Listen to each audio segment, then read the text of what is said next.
we're here to bring a new type of news show. New insights, new styles, and new topics every day. We are New Generation. Bringing news just for you. It's Tuesday, August 5th here in Seoul. I'm Lee Soo-jin, and this is News Generation.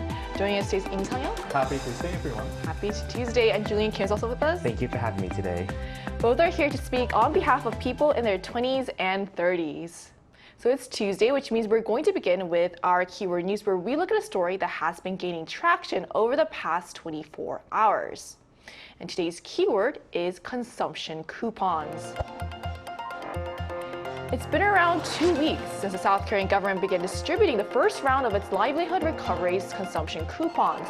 According to Korea Supermarkets Alliance on Sunday, the most commonly purchased items using the coupons were daily necessities such as detergent and toilet paper, accounting for around 66% of responses. This was followed by beverages and alcohol, processed foods, and fresh produce like vegetables and meat. And the impact of the coupons has been felt not only in local small businesses, but also across major franchise chains such as chicken shops, burger joints, coffee houses, and pizza franchises, which saw a significant rise in sales compared to the same period last year. So, Julian, what does this spending data reveal about consumer priorities? If you received these coupons, where did you spend the money so far? Well, the data definitely shows that people have really found these coupons to be extremely helpful. During this period of economic recovery, I'm sure that many people are extremely grateful that they have less of a financial burden when it comes to purchasing basic necessities. Now, I did actually personally receive the coupons, but I only used it once so far at a local restaurant. I got dinner with a friend, and I admit it was very enjoyable getting dinner for free, but in the future, I do plan on just mainly eating at local restaurants and using it to get groceries. I think so far I've also just been to restaurants. I've used it at restaurants. I think I found myself ordering more than I feel like I would have maybe. Yeah, exactly. So what about you, Sang-yeong? Have you used these coupons yet? Yes, I did. And so I've noticed that these coupons can be mainly used in big shopping malls instead of big department stores or foreign franchises. You can only use in like micro business owned small shops.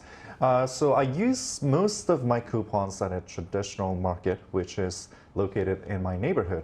I shop for groceries and food, and at first I thought the amount of coupon, which is 150,000 Korean won, that is around 108 US dollars, I thought this amount was quite a lot in the first place. But I'm surprised I'm about to hit zero anytime soon. So yeah, maybe I have a habit of overspending, but this also tells us that there are many places where we can use these coupons. It can also be used in local gyms, bars, or even in hospitals. Just out of curiosity, it's been 2 weeks, and you said you've almost spent most of it already. I can't believe it either. How much do you think would be a good amount, where you feel like, oh, this is actually feels like a lot? Well, actually, 150,000 won is quite a lot, but still, I think if the government raised the bar up to 200,000 won, that would have been much better for me. Okay. So while it's still unclear whether the short-term boost will translate into a lasting recovery, it's a hopeful sign that the coupons are encouraging people to open their wallets, supporting not only their own households, but also helping local businesses and franchises alike. And that concludes our keyword news for this Tuesday. So as we head into the second day of the work week, we're diving into an issue that's a cause of growing concern, one that involves the calls we receive and the challenges in knowing who to trust on the other end of the line. So let's take a look at the screen to learn more. Voice phishing crimes have been rising dramatically in recent years. According to the National Police Agency, the number of reported voice phishing cases has surged by nearly 117,000 incidents over the past 5 years, starting from 2019. What's more alarming is that this crime is no longer just targeting older generations, it's increasingly affecting younger people as well, as scammers are adapting tactics to deceive even tech-savvy individuals in their 20s and 30s. So today on News Generation, we're going to take a closer look at this growing threat, how these scams work, and what you can do to protect yourself from falling victim. As you just saw, voice phishing is becoming increasingly sophisticated. It's not just targeting the elderly anymore. So for today's main discussion on News Generation, we're taking a closer look at how phishing crimes are evolving, who's most at risk, and what we can do to protect ourselves. So let me start by asking the both of you, have you received a phishing text or phone call? How did you react? Do you want to go first, Sang-yeong? Yeah, so since I'm a freelancer, I have no choice but to reveal my contact information on various job platforms online. And here everyone can access and get my phone number or email address. I obviously get some calls for interpretation gigs from certain clients, but I also get tons of phishing emails or texts that sound way too ridiculous to even fall for it. But my parents are not really used to such scams, so I always warn them about possible phishing methods. I always stress that whenever someone calls them and asks for money as ransom, I assure them there's no way I would get easily kidnapped, and I also say they should call the police instead. Just out of curiosity, do they believe you when you say you won't be easily kidnapped? And like, kind of what gives you the confidence that Actually, they you don't won't be kidnapped? really have like much awareness that I would get kidnapped. I mean, grown up in his 30s, how would that be easy to kidnap? So yeah, so there is only a tiny possibility that I would get kidnapped in Korea because, you know, South Korea is safe. So they wouldn't really believe that, even though they get the phishing scams. I think it's good that you're telling them that this is going on because they might not know. People in the older generation might not know. So what about you, Julian? What's your experience? Yeah, so it's extremely frustrating because I've gotten a lot of phishing calls or texts when I lived in the US. And now that I live in Korea, I'm also getting these same phishing messages and phone calls here too. Whether it's just a sketchy phone call or text message, I usually just end up blocking the number. On my phone, there's actually a feature where I can press delete and report junk, which usually just takes care of the issues. So I usually just do that. But lately though, I've been receiving a lot more phishing emails. And one of the things that I get is just potential job offers that are clearly scams, but it's just really interesting to see how they're able to like know this type of information and send that over to me. Right, you're actually going to be in a job market very soon. So that's really interesting that they know that. Is there a reason why, like how you knew that that was a scam email? Well, the website and the email address is clearly not an official company one, so that's like probably one of the best clues to it being a scam. That's a good tip for people too. So traditionally, phishing scams were seen as something that mostly targeted older people, but we're now seeing more and more cases involving young adults, especially millennials and Generation Z. So Tanya, why do you think that is? Is it about the technology they use or maybe the way these scams are disguised? So I was also surprised to find out that many youth are becoming the victims of such phishing scams as I was doing my research for this topic. So if you look at this screen here, the amount of damage for last year accounted for 854.5 billion Korean won, that is around 600 US dollars. And this number doubled compared to the year before.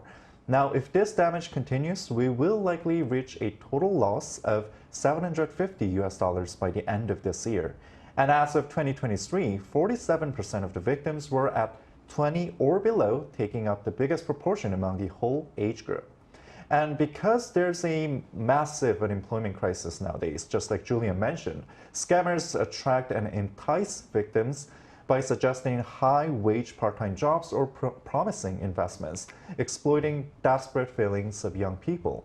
And because there are many social media platforms where we can upload our personal stories, MZers are quite unaware of the importance of personal information protection. And many also have less knowledge about interrogations at banks or police stations. So whenever phishing criminals disguise themselves as one of these investigation agencies, they blindly believe what they say without much doubt. So phishing scams seem to be getting smarter and more sophisticated every year. So what are some ways that these crimes have evolved lately? Are we just seeing more advanced technology being used, or are the criminals also getting better at making trusted institutions, Julian? Yeah, so we are unfortunately definitely seeing that these scams are getting smarter and more sophisticated every year. Now, it used to just start out being like a simple text message or phone call, but now they have just improved so much to the point where they can install malicious apps, clone SIM cards, and even use AI to clone voices or deepfake loved ones to really impersonate them. And AI technology has really evolved to the point where a computer can actually impersonate your loved ones and attack you where you're most vulnerable. Now, this is actually pretty terrifying to think about, and I really do think that this is something that should be talked more. But in regards to malicious malware, once a malicious app is installed, it can record audio in real time or even intercept calls. So if you, for example, dial 112, the call can be routed to scammers instead. They are also very up-to-date with current events. For example, there have been phishing messages relating to the recent livelihood recovery grants. Now, this issue is actually not just local to Korea. Many people across the globe have complained about this very issue in their own respective countries. Now, personally, in my case, I have received phishing messages in the US where someone pretended to be a representative of Fast Track, California's electronic toll gate system. And when I got the message, I laughed it off because it was clearly a scam and I haven't driven in a toll road in over a couple months, but it was a little creepy to think about how they can be really creative to squeeze any cent out of you. Right. If you had driven on a toll road, that might have been kind of confusing and you might have believed them. I think what you said about AI too, if they're mimicking someone like a family member, it sounds like them. I feel like I could also fall victim to that too. It's so getting really terrifying. We should be more vigilant about this issue.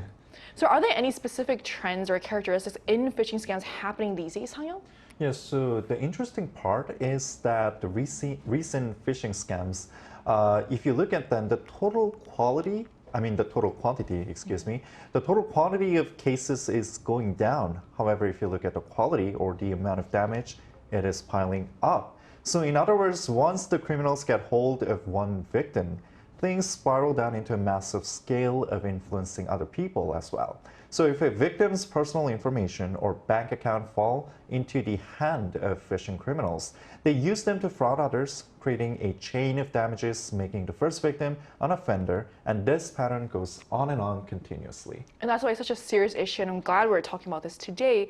So phishing might seem like something that only happens to other people until it happens to you. So these scams have become so widespread and convincing that many of us may have encountered them without even realizing at first. So to get a better sense of how common these scams really are, we conducted a poll on the Arirang News YouTube channel where we asked what type of phishing messages our viewers have received.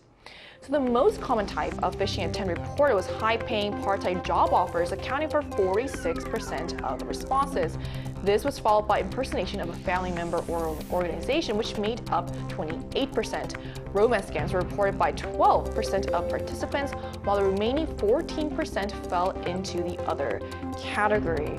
So I was quite surprised. We talked about how people are mimicking, family members and also, jobs. You mentioned jobs, but I'm also surprised that romance scams is happening as well. Have you seen any of those happen? Yeah, so I have a friend who actively finds his partner on a dating app. And he also mentioned that there are a lot of romance scams on those kind of dating apps. There are some scammers who try to impersonate or create a fake account by using random people's photo on the internet to pretend that he's a girl instead of a man. Wow, yeah. And try to approach to the user asking for money, or some of them even lure the users to invest in some kind of bitcoins, and which is obviously fraud. So this can lead to other kind of scams as well. So I hope your friend hasn't fallen victim to this. Never. That's good, okay. It's not that attractive. Sorry. To get a more global perspective on this issue, we'll be speaking with someone from overseas who has personally experienced a phishing scam. And that conversation will take place right after the break, so don't go anywhere.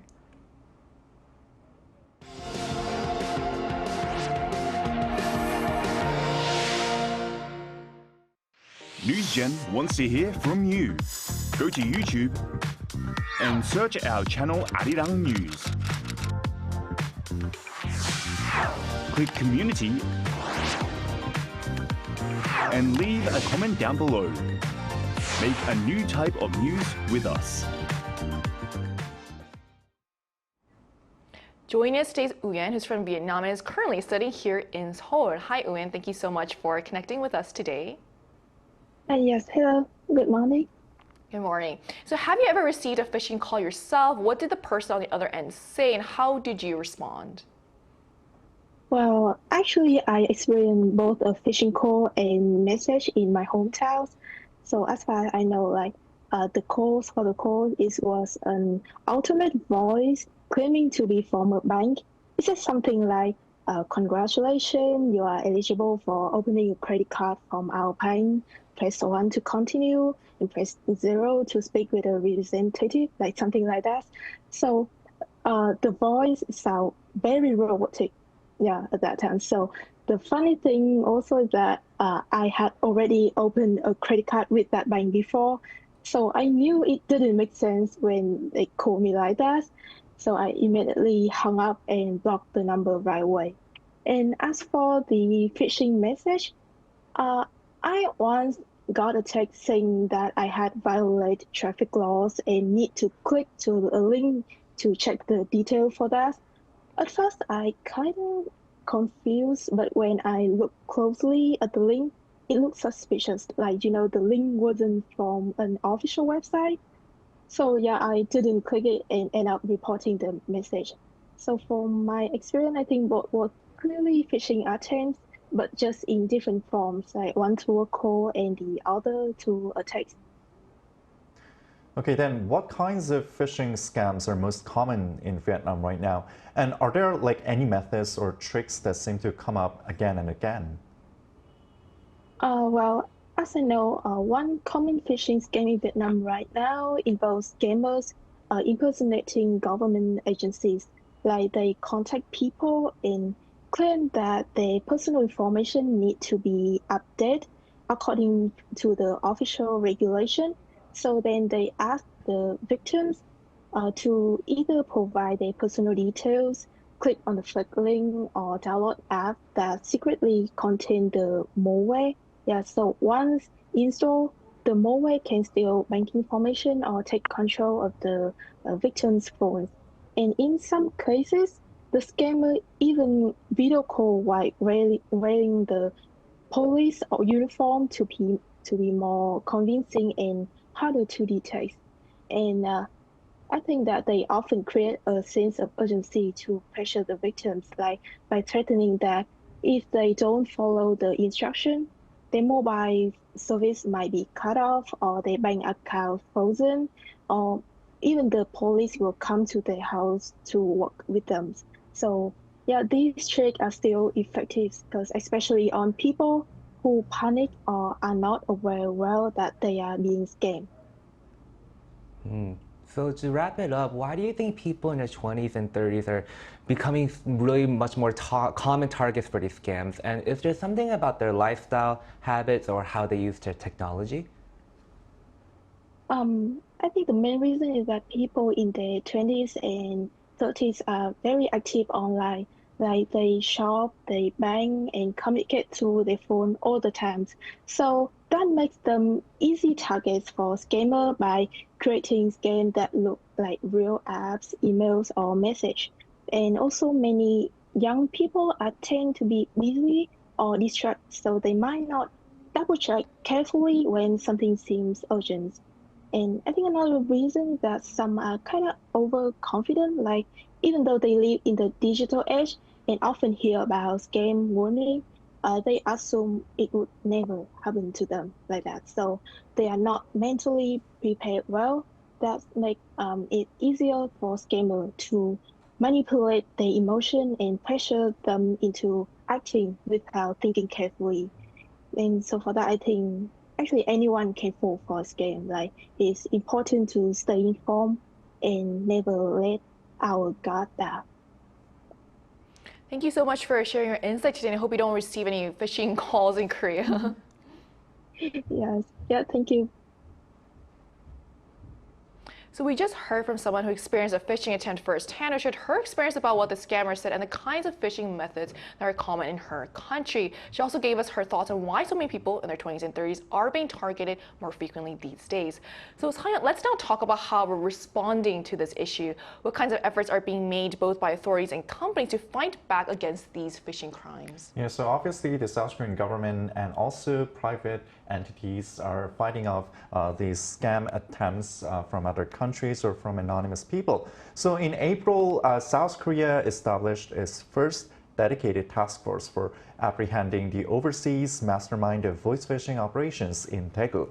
The government also recently announced plans to build a national control tower, a voice phishing AI platform with participation from financial institutions and investigative agencies.